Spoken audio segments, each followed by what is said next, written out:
tuning in to the online broadcast network, AfterBuzz TV. Over 20 million weekly downloads in over 150 countries, and your number one source for after-show entertainment.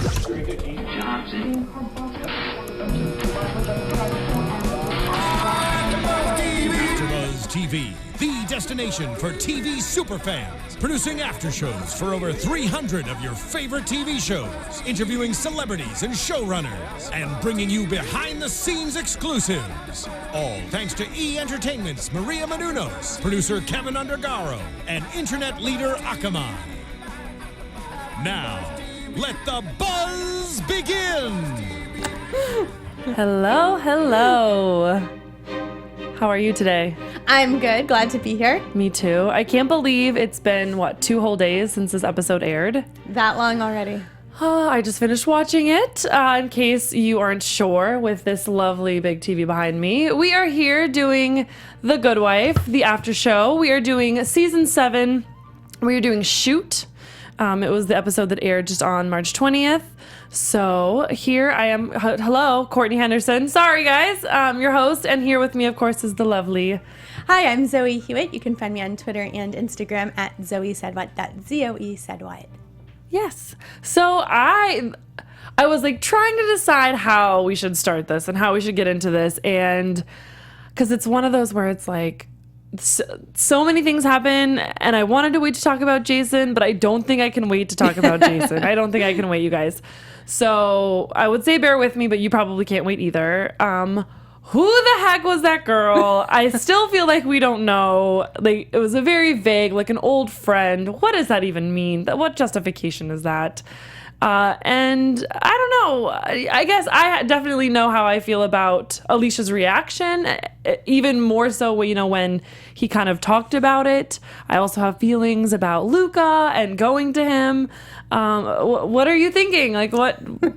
When you saw them kiss and she saw them kiss? My heart dropped. Right? I mean, it completely stopped beating. What is going on?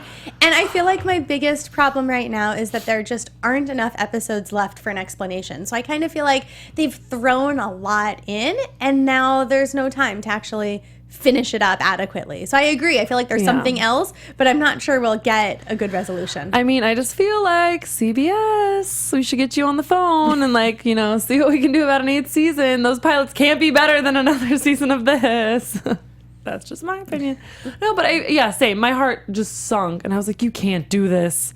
You can't do this to her. You cannot do this to us, because there are not enough episodes left to find someone else or to justify this in our minds. And I get it, being in a relationship, I feel like I was a lot more hypersensitive to any women that, my ex was friends with or knew. And you just kind of always wonder, what's the history or, what's there? And not even in a constant jealous or, distrusting way, but this is especially when you see them kiss. It's okay, obviously there's something there. Yeah. It may not be what we think it is, but there's something there that we need explained to us.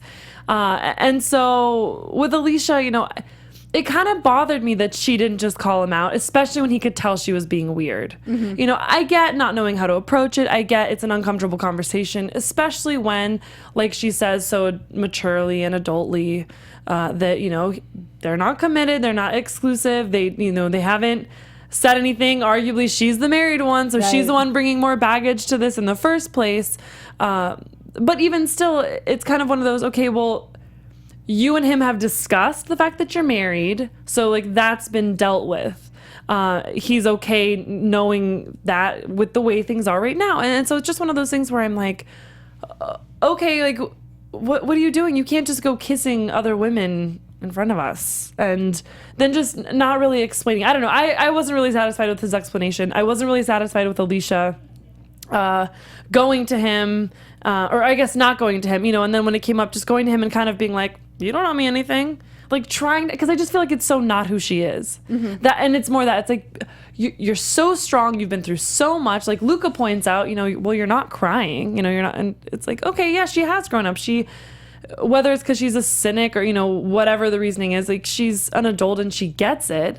But I don't think that needs to negate the fact that it was upsetting that it's a conversation that she should have with him in order for their relationship to be okay. And when he asked and she didn't just open up and be honest with him, it was kind of like, come on, like, you're better than that. I don't know. And I actually really like that Luca went to him. I feel like, right or wrong, that's what I would probably do. Like, not that I'm like a meddler. I try to not be a meddler, but she clearly could read on Alicia that Alicia was not going to say anything, even though they talked about how she could say something and should say something.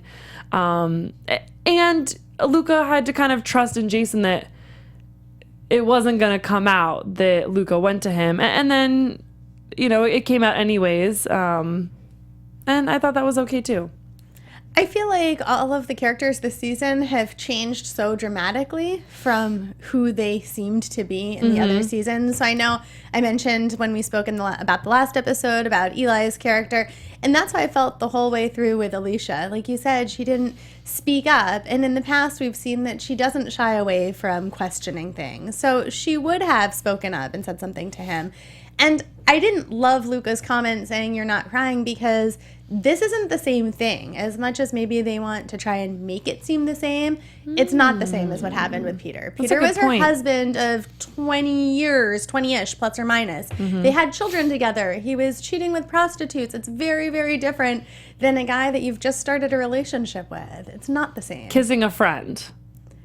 More than a friend. Right. I think it's more than kissing a friend, right. but it's not the same as your longtime husband. Well, and again, it's also like it was out in the open. There was nothing secretive clearly about it, whereas, I mean, having sex with a prostitute, that's not exactly something you like take out into the restaurant. Right. Peter was secretive. Well, because he was in the public eye and he was married. So, Jason's not in that same boat. More to your point, like, it's a very different situation. Yeah. He wasn't behind private closed doors. He was meeting an old friend, an old more than friend, an old flame. We still don't know. Whoever she is. But in a public place, and he's an investigator. He had to know that he could be seen. I mean, obviously, he didn't think he would be, but maybe he didn't care, because exactly. truly they don't have an exclusive relationship. Right. But I just feel like these characters, and then even at the end with this big, conversation of I don't care, basically, let's just get it on. And I just feel like these characters have changed. Bless you, so much that. She's basically, Alicia, I think, has turned into Peter, is what the show has come full circle. Kind of. And I read that the creators had talked about how even the episode titles have come full circle. Each season they added another word until they started decreasing. So now we're back down to one word episode titles, like in the first season. This week's episode was shoot, so just one word. So I feel like they're showing us that she has turned into Peter, and I don't love it. I don't love that either. I mean, I hadn't thought of that, and I really don't like it. I don't want that to be the case. But, it is one of those things. I mean, to that point, let's talk about the grand jury. And she, gets called in, and she's able to do what's it called? Invoke spousal privilege and not say anything. But she, of course, gives that up. And I loved watching the other lawyer kind of squirm. And he obviously had no expectation that she was going to do that. But again, I don't want to say she's crooked, because she's not crooked. But maybe a little bit. I mean, I guess that's like not Peter, the right exactly. word. She's crooked is the right word. Because it's one of those, I mean, you go and you tell Eli what you're hearing. And then, you're saying what's convenient. Yeah. And it's just one of those things. But then on the flip side, with Grace, to make a point and, to make the principle of the law is the law and, the truth is the truth kind of a thing, they go and they independently submit the paper and they find the wording, and it's like, come on, you guys. This isn't something that you can kind of argue as plagiarism. I mean, unless you're just really not familiar with the Sermon on the Mount or the Bible or, historically, the most popular book out there. So it's one of those things where it's like she can use it for such good on one hand, but then it's kind of like, come on, you're kind of bending the rules to work in your favor. Which she didn't. I mean, she has done that before. That's not new to this episode or new to this season, but it's on another level, I feel like. And like you said, it's kind of, Yeah, it's getting to that really blurry gray. She wasn't like this before. She wasn't like this in the same way before. Right. And now there's a lot more of, looking the other way. Eli, wink, wink, go, I can't tell you this, but... Right. So, yeah, we see that so much, and I don't love who she's becoming. And I feel like we really saw that with talking to Carrie when he asked her, has Diane approached you? And she just looked at him flat out and said no. And what justification will she come up with? Who knows? Clearly there's something that she would argue, but it didn't feel good. Yeah, and it was Carrie. I mean, and I felt like this episode, they grounded him again, with the case, the Gloria's Guns versus Mr. Dargis. And like, it just kind of, I guess, seeing him in the courtroom again and not seeing him be flirty, not seeing him be conniving. Like, you just see him being Carrie, just being a lawyer, kind of back to the basics. And maybe that's kind of the point too. They're kind of bringing everybody a little bit full circle, because they also make the nod to Luca getting the associate office a little quickly. And, when they were first starting out together and how that was. And so I really liked Carrie. We didn't see him a lot. I wish we would have seen him more, but I really did like him in this episode. And there was something about, this is a little off topic, but there was something about watching Luca talk with Alicia and me kind of thinking, wow, like she really doesn't have anyone, because she's talking to Luca about Jason, and like, yes, they had their little own firm, but if you really think back, I mean, they really haven't known each other that long. No. They really haven't spent that much time together outside of work. I mean, with Kalinda, when she was really close with Kalinda, there was a lot more history there before they were kind of having those kinds of conversations. There was a lot more meeting at the bar, going out together. I mean, there was history because obviously she worked for Peter, and that had its own issues and whatnot that came between them. But there was sort of this like Kalinda-esque moment in that conversation, and it was just kind of like, I like that they gave her someone because I really like Luca's character, but it still felt like a little quick. And that's, I guess, where maybe I liked Luca's move into going and talking to Jason, because I feel like Kalinda would have never done that, or she would have done it in a way that wasn't obvious, because Kalinda flat out says, like, Alicia saw you. I feel like Kalinda would have got the information. You mean Luca flat out said? Yeah, sorry, yeah. Luca flat out asked Jason, Alicia saw you, or said Alicia saw you. Whereas I feel like Kalinda would have gone to him and gotten the information without giving it away. Maybe. I feel like Kalinda would have just possibly said Alicia saw him, but in a smoother way. Okay, maybe. I think it still would have come out. I just think Luca wasn't as smooth about it. Yeah. I mean, and I think part of that goes to show just like the newness of their relationship. And okay, I don't know. I do want to talk about the case, because I find it really interesting, especially in the world today and all the shootings that we have going on. The show has continued to kind of stay on par with current events and kind of touching on what's going on in the world, or especially in the country. And so having this case be the Gloria's Guns versus Mr. Dargis. So if for some reason you didn't follow, Mr. Dargis's daughter was killed in a crime, and the gun that was used was traced back to having been sold from Gloria's Guns. Now, the person who actually shot and killed his daughter is behind bars, was prosecuted, was found guilty.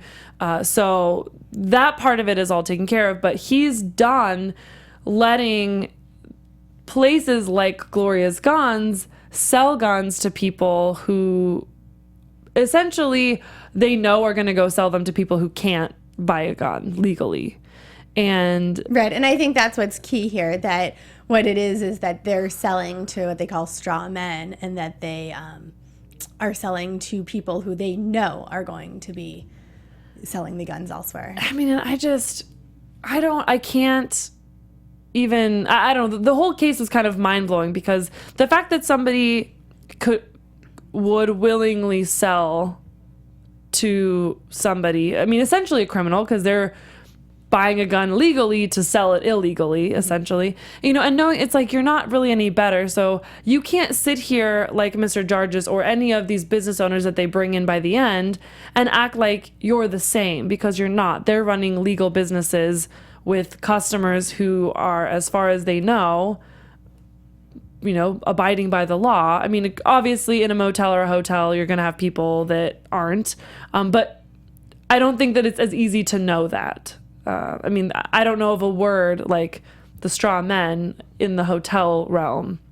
And I work in hotels, so maybe there's one out there, but I don't know about it. So it was just kind of an interesting thing, and that when the final minutes of the episode are coming, and I guess I'll let you. What did you think about the judgment? I guess on this case. I liked the judgment. I thought it was great. And when he started to say that there would be a payment per day, I actually thought it was going to be $1. So I was predicting that. And then the 10 cents, I thought, oh, this is so much better. Like, why did I think it had to be $1? So I thought that was great. And I also love Blair Underwood, who was in this episode. Yes. And I haven't seen him that I can remember in a great role since, I mean, I loved The New Adventures of Old Christine, and he was on there. So in a comedic role, but I was glad to see him again. Yeah, and I'm glad that you kind of put a nod off to him, because same. And I mean, and even in the recaps and different things that I've seen online, they made a point to recognize that he was in this episode. I mean, and it's one of those, like, how great, just like throw him in the end, just like get him in there before the show comes to an end.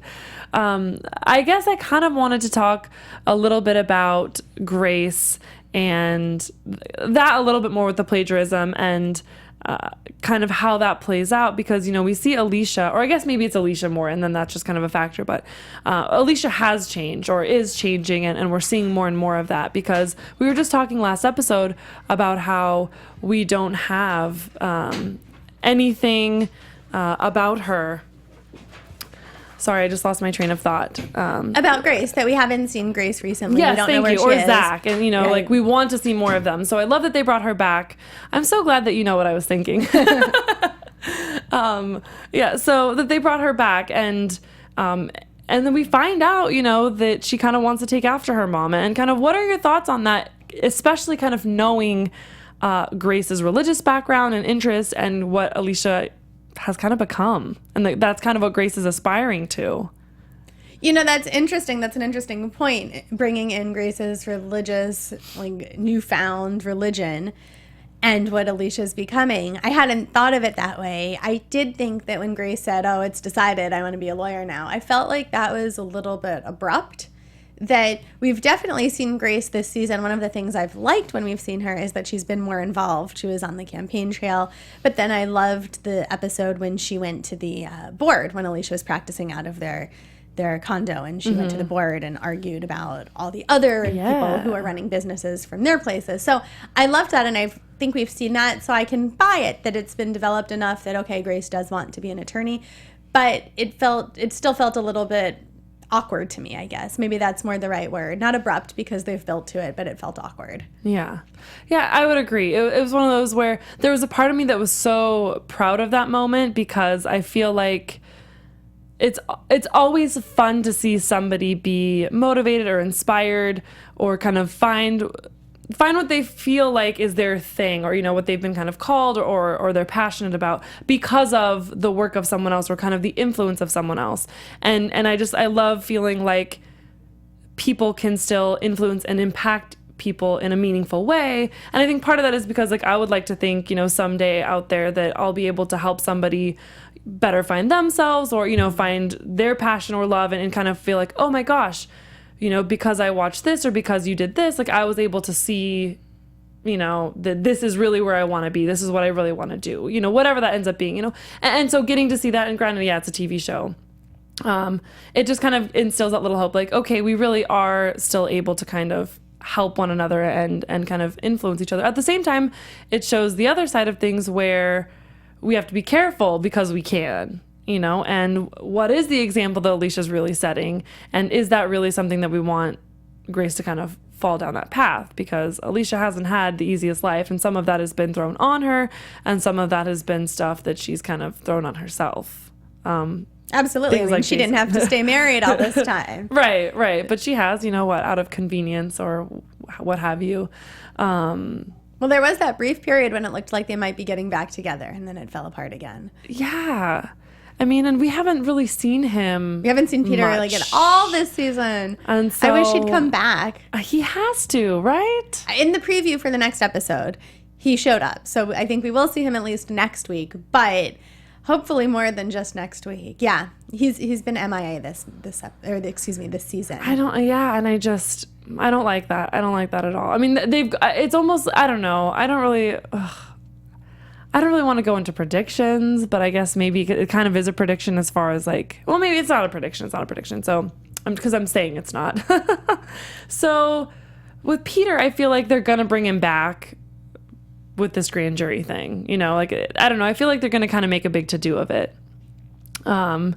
Because I mean, they can't have a case against him or potentially against him without him somehow showing up. Well, again, like we talked about last week, for grand jury, all they're doing is deciding if there's enough evidence for a case. This isn't a case. Right. So it is possible that they could go through an entire grand jury selection, find out there is enough evidence, and we would never actually see the case. So in that regard, we wouldn't have to see Peter. Right. But I feel like he has to be there for the decision of whether or not this is going to go to trial, whether or not this is the case. Well, legally, no, because he's not involved until they actually... No, I don't mean in the court, but I mean in the episode. Uh-huh. Like they have to show his reaction. Like the show has to give us his reaction to finding out it is going to court or it's not, even though we wouldn't actually see him necessarily go in front of the grand jury. Or in front of a jury. Yes. Right. You see what I'm saying? Like, not on the legal standpoint, on the television standpoint. Oh, yeah. Like, I mean, absolutely. I think we'll see him. Peter. I think we'll see him again. I was like, you can't tell me that they're just going to never show us Peter again. No, I said I think that he's coming next week. I mean, he was in the previews that he'll be in next week. So I didn't get to see the previews.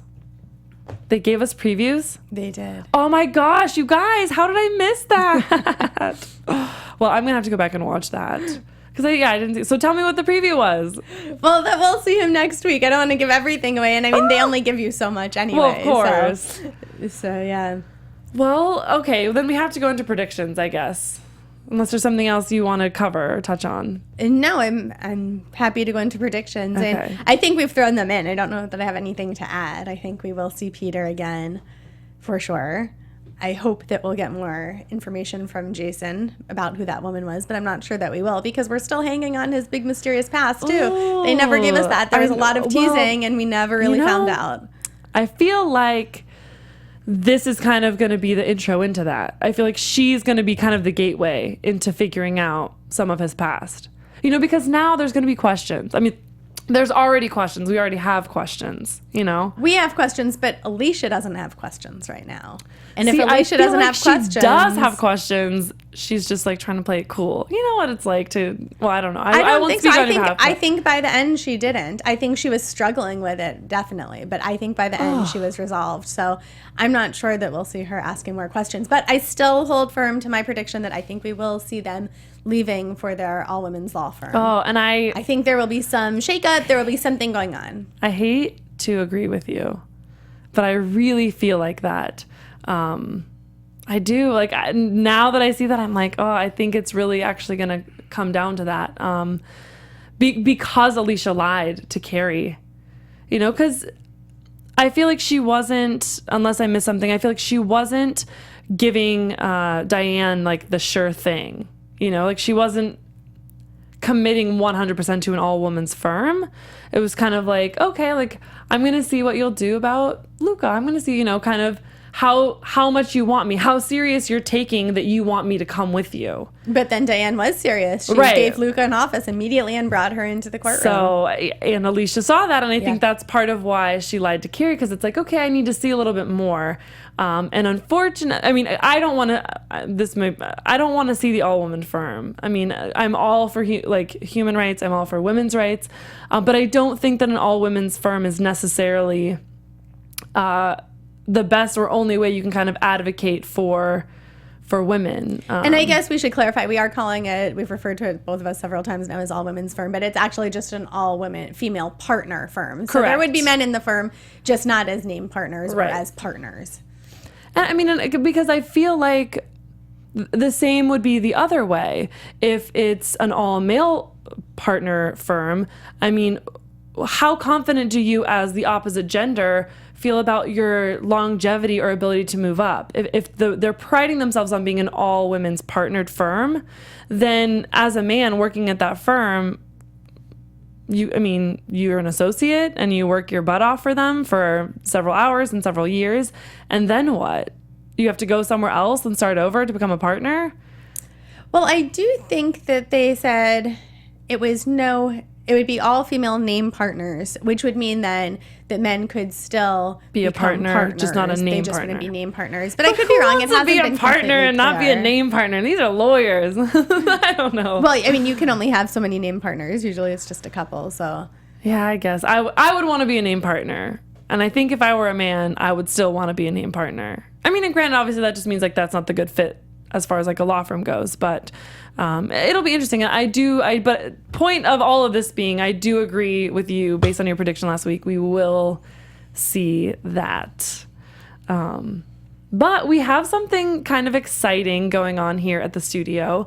I don't know if you are curious about, a celebrity's midlife crisis, but our founder, Maria Menounos, has a boyfriend, actually technically now a fiance. Right, they just got engaged. Yes, yeah. Congratulations to Maria and to Kevin.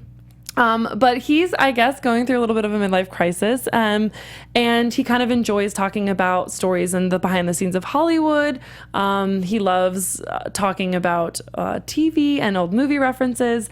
And so because of all of this, he has a new show here at AfterBuzz called The Tomorrow Show. So if you will join Kevin and AfterBuzz on the show, it's with co-hosts.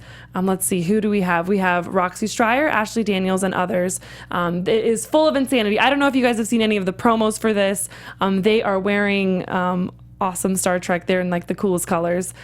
So it's called The Tomorrow Show. It's live Mondays and Thursday nights, 7 to 9 p.m. Pacific. You can also go to thetomorrowshow.com or subscribe, download for free on iTunes. If you have any questions or need more information, you can also go to thetomorrowshow.com. Have you checked it out yet? Yeah, it's great. And actually, my co-host on the Shark Tank panel, James Lott Jr., is actually in the opening credits of the show. So when we did Shark Tank last night, we were talking about that. So he's semi-famous now. Woohoo! So check that out and join us for our next episode. I believe we will be in studio, same time, same place next week. Thank you so much. I'm your host, Courtney Henderson, and as always, with the lovely... I'm Zoe Hewitt. You can find me on Twitter and Instagram at Zoe Said What. That's Zoe Said What, and on YouTube at Zoe Hewitt Hosting. I was trying to say lovely, and I started to say Loey for Zoe. My tongue stopped working. Oh...